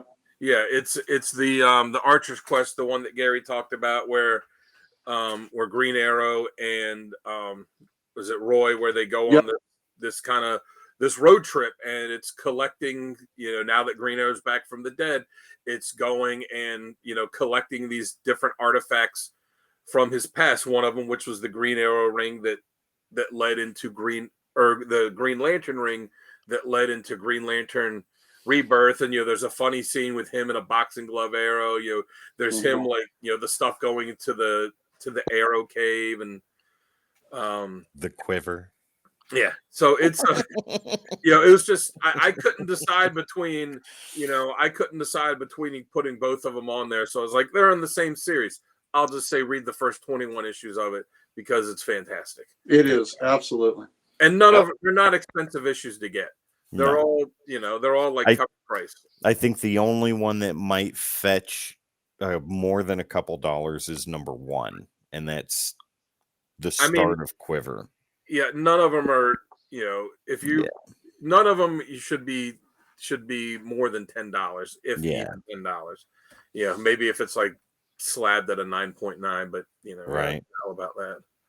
And then the other one I put on there is Year One. It was a mini series. It's just a good retelling of his origin. It added some, it expanded on it some, where I don't want to say too much to give too much away, because like I said in the intro, his basic origin is, rich guy stranded on desert island, teach himself archery so he can survive, gets off the island, becomes the Green Arrow. That's all of his origins are in some way. That this just expands on the story, add some more stuff to it, while taking bits of of stuff that like Mike Grell had about his origin and other writers, and puts it all in there. So it's just a really cool way to be a good introduction to them. Nice. All right, let's go ahead and bring mine up. You're going to see pretty much the same thing. So I got you. No need to dwell on topics too much. Look at that. Yep. I'll give you like a 10 seconds of each one. Hard Traveling Heroes. This is a story that's epic, and it changed comics as we know it. It really exactly. That's wonderful. Defined the personalities of Green Arrow and Green Lantern to a T. Longbow Hunters. This is epic series as well, or he drops the trick arrows, goes right to the regular arrows, a whole 9 yards with that. Everything that Dan and Gary and Tim have said about this is amazing. Well, I mean, there's a reason why we overlap on recommended readings a lot. Oh yes, they're so good. And of course, Year One, like Dan said, perfect retelling of the story. It's by Andy Diggle, and the art is by Jacques. So this is definitely something you want to check out if you really want to see the beginnings of Green Arrow. I would probably check this one out first. There you go. So there you go. And all these books, the Hard Traveling Heroes books, that's going to run you some money. But all the rest of it, Year One, the stuff that's been collected, and most of these have been collected. But if you were to get the original issues of Longbow Hunters, they're not pricey. Year One, it's cover price stuff. All the the stuff Tim had on his list, the Batman question. All the question stuff you can get for a buck. Yeah, they're all cheap ones too. Like outside of Hard Traveling Heroes, these are all books that are very, very affordable. That's what Tim was talking about. Gary, yes. Oh my God. I want that poster so bad. Oh, better lock it up before Tim visits. Well, Tim, I'll let you caress it. Hey, that's fine. I will give it loving touches. That's what she said. Yeah. Just if anybody likes there you go. Tim's signature. Got it. Yep. Well, since you have me, let's see. Oh, yeah. I'll show mine real quick, and Dan's got some artwork there. So, hold on. No, you got me. So let's just go. Last time Tim said that he had to spend the weekend in county lockup. That is also true. Signatures by Mike. Nice. Absolutely love it. And then issue number 3 right there. Very cool. Done. All right, Gary, what do you got? Collected edition. We've got of Mike this. Grill. Nice. Yeah. Mike Grill down there. That's the image I chose. Archer's Quest. I got Brad Meltzer, and I got a Hester. Oh, that's cool. So a Hester Green Arrow little scribble for me. Great. Isn't that great? Awesome. Yep. Yeah.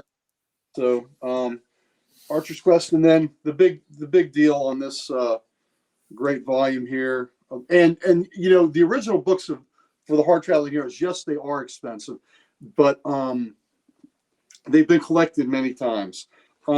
This is a huge deal to me because it's signed by Denny O'Neil and Neil Adams. Oh man, that's amazing. That is amazing. Yeah. I also have a great Batman volume that is signed. I'm sorry, let me get closer. I also have a great Batman volume that is signed by both of them. So of their work. Wow. So these are treasure parts of my collection. to have Oh, I would imagine so. those two great creators, to have their signatures on what is, again, this is one of the most important comics series ever published. Wow. So, big deal. So thanks for the indulgence. Yep. No problem. No problem. Here we go. All right, so let's jump to our final segment. I'm yeah, sorry. he's got this. Hang on, Dan. And that is done by our artist in residence. Yes. Yeah, Dan Kelly art. Blank sketch cover for the current series, which I was going to gift this to Tim for Christmas, but I was not happy, which is the reason I have him in the Mike Grell costume, because Tim said that was his favorite one. Yeah. But I wasn't happy with how the belt buckle turned out, so I did Tim the Moon Knight one instead. Well, that's cool because I love the Moon Knight artwork. So he loved how you mooned him. I did very much so. I love it so much. You moon me every day. Yeah, there you go. We've talked a bunch about Mike Grell. I want to give a shout out that Mike Grell also teamed up with Denny O'Neil when they revived Green Lantern and Green Arrow at issue 90 to I can't remember how far it went, but they called that run the Space Traveling Heroes. And that was a fun run with Denny O'Neil and Mike Grell doing it. And then a shout out to Mike Grell writing on that Volume 2 of Green Lantern. I believe it was issue 27 and 28. He had a Warlord crossover, a 2-issue Warlord crossover. Yep. And they both look alike. Travis has got this silver goatee and silver hair, and Warlord is a lot bigger than Travis. Yeah, that's that Space Traveling Heroes. That's great. Yep. Those are in there. And how do you like that? Oh, what's he mentioning? Yep, that's right. That's my Uncle Gary impersonation there. What, you mean that? You mean that? Yeah. The festival. Do I need to get a slab off the wall? Do I need to pull a slab? Well, you got the 76 slab, don't you? I do. Pretty good. Yes, I do. I only had all right, ladies. What's that? I only had 2 copies of 76. Oh, you only have 2. I know. Whatever. I don't have anything. Let's get on to the final segment of the night, and that is our best author and artist for Green Arrow. And Tim, why don't you kick us off with this one? Who do you got? Yeah, so I know one of you guys is going to choose Denny O'Neil or Mike Grell, so I will not choose either of those. Ooh, that's a curveball. They are classics. There it is, right there. Look at that, guys. Yep, there it is. Beautiful. That only a 5.0. Yeah. Wes would be so disappointed. Wes is disappointed. Wes is shaking his head in disappointment right now. Wes always shakes his head in disappointment on me. Oh my God. Does Wes have that book? I don't think so. No, Wes ain't shaking nothing. He's shaking something. But he's not shaking that. He's shaking cloud. Give it to me. But yeah, one of you guys is going to choose Denny O'Neil or Mike Grell, so I will leave that to you guys. I, on the other hand, am going to take a modern approach. I would love to see, Pam says, beautiful book, Sal. Thank you, Pam. Appreciate it. I'm going to take a modern approach, and I'm going to go with Jed MacKay to do the writing for Green Arrow. I with his work on Moon Knight, I think that he could bring that same type of fun to a character like Green Arrow and treat the character with respect and utilize him the way that he would need to be and make for very entertaining stories. As far as the artwork goes, I'm gonna shoot an arrow towards Greg Capullo.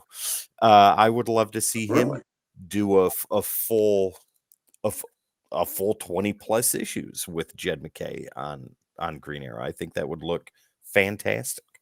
Yep. All right, very cool. All right, Dan, what do you got? Yeah, I mean, for writer, I'll have to go with a tie between Mike Grell and Denny O'Neil. I mean, they're the two writers that have most influenced what this character is or who this character is. So thank you, Bougie. Yeah, I'll have to go with both of them. For artist, I would go with Grell, but I'm gonna throw a little curveball because I mean Grell is an obvious choice. So I'm gonna say outside of him, I'm gonna say I don't even know if I'm gonna pronounce the name right. Sean Izaakse. It's the artist on the current series. I love. Oh yeah. I love how he draws them that it's kinetic, it's fun, it's serious and dark when it needs to be, it's fun when it needs to be, the action's good, each character looks like their own character. Yeah. So he's got a very distinct style, and I enjoy it a lot. Yeah, I really dig it. So Grell, and then for the modern one, I would pick him. Nice. All right, Gary, who do you have? All right, this was just brutal, and this was agonizing because there are. So that's why I left the hard choices to you guys. Yeah, well, here's the thing on this, and I get where Dan's coming from, tying them, but I usually try not to have the ties. So for historical significance, I have to say Denny O'Neil, because again, this isn't just a great version of Green Arrow. This is one of the greatest comic books ever produced, this run. So it is a all-time classic comic book run. So for that, the historical factor, I have to give him such a slight nod over Mike Grell. And also, he redefined who this character is. He redefined it. He set the standard, the template on who this character was that Grill expanded on, and again made him a hunter. So just not far in his shadow. I mean, not far behind. He's not standing very far behind Mike, behind Denny O'Neil. But I got to give it to Denny O'Neil. Artist, the same deal, and the same man ends up just barely behind, and that's Mike Grill, barely behind Neil Adams, and that is because I just believe Neil Adams also set the standard. There you go, Snoop. Set the standard because it was in Brave and the Bold '85 where he redesigned this character and gave him the look that we're more used to seeing. Grill took it to another level, had it the hood, had it less of a superhero costume, and was great for urban warfare. And I mean, it pains me to not put Mike Grill in the top slot on both of those, as much as I love him. But it's just, I get back to this, it's because of the historical significance of that book and what it means to the comic book industry that I just can't put anybody ahead of those two guys. This is the same thing happened when we did the Green Lantern show. It can't be denied what Grell and O'Neil and Adams did for that character. It's just like their work is so iconic. Right. Green Arrow. Without them three, we would not have the character we have today. No, we would not. And so even though I'm choosing Denny O'Neil and Neil Adams, I want to give a huge amount of respect to Mike Grill, because again, I've never had this where the same guy was second as my writer and my artist. Seeing Grell was my first introduction to Green Arrow. So well, then that makes the huge. What an introduction! Right, that makes a huge deal. But those are my guys, and I love the characters. And Mike Grill, Mike Grill is just as close as you can be. That is just a whisker, away from me picking him. And again, it just gets back to the historical significance is the reason I can't. All right, good choices. For me, I'm just going to go with the easy cop out, but I got backup choices. I'm going to tell you, I went with Adams and Grell as my, I have to, because those is just the iconic classification of Green Arrow to me. So that's who I really lean to. But if I had to choose, if I could not choose those, let's say, I would have chosen Ed Hannigan and Otto Schmidt. For his work he did on Rebirth as well. Say the Hannigan, weird I did things volume now. 2. Just go out, be out in left field with me, please. I'm okay. all alone out here. I'll be out in left field with you. All right, there we are. So I chose those as two guys as backup. It's just because I felt like choosing Adams and Grell would be like the too obvious choice, So that's where I went with those. So you're choosing Mike Grill as the writer, Neil Adams as the artist. Yes, yes, I am. So which for all you guys, I know Tim's answer. Which Arrow costume do you like the best? I like the feathered cap one. Yeah, that one. I like that a lot. I like the feathered cap one too. I think. Yeah. Now, I like the Robin Hood. The Robin Hood. Thank you, Gary. Thank you. Do you mean the feathered cap one, like the action figure you have there, or the original one because This he one. had that cap in the original one. He had a red feather. Yeah. Yeah, I like Now this. that's the one. That's the one I would. Mhm. I kind of like the costumes that combine that look and the Mike Groh one. Like how the current one kind of has the combination of that, but he's got the hood. Bougie says Robin Hood. Though if you think about it, even though it looks cool with this character, a hood makes absolutely no sense because everything with him is perfect. Peripheral. Is like perfect. You have to be able to perfect vision to be able to make these shots, and you have this hood on, and you got no peripheral vision. You know, it limits your hearing, and it looks really cool, but aesthetically, but it makes zero sense. and we also, even though we got we had the live action Green Arrow on Smallville, we had the Arrow TV show, and then he's been in the cartoons. Remember, we almost had the live action Green Arrow movie. Bougie has a point here. Fighting in masks doesn't make much sense either. Yeah, that's true. Are we going to talk about capes? No capes. I love capes. You saw what happened to Minuteman and Watchmen. Yeah. Look at Pam. Yeah, that's true. Pam, look at Pam's comment. Dan just ruined the hood with logic. I hate it when you do that, Dan. Stop that. Way to go. Logic and stuff. Yeah. Oh my God. We ruin things with the facts. Snoop says O'Neill and Adams didn't just write iconic stories for those characters. The power of those tales echoes across comicdom and changed comic storytelling. 110% there. Gary, the comic shop you own is called Comic Logic. I know. Let me tell you this. I didn't choose the name, but it's a hell of a name. It is. Great name. I love it. Well, I was saying, great logo too. Great logo we have too. Yeah. Remember how close we were to getting a live action Green Arrow movie.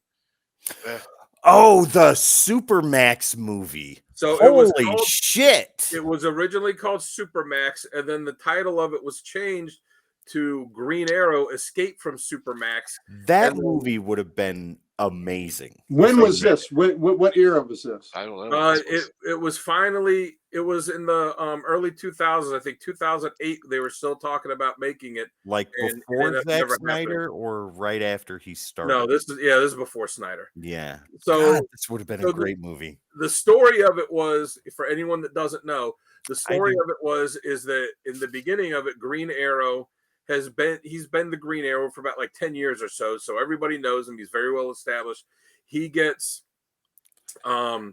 framed for murder. Here's where we're going to blow your mind, Bougie. Here you go. He gets framed for murder, and he gets arrested, and since everybody knows who he is, his identity is revealed, he gets sentenced to Supermax prison.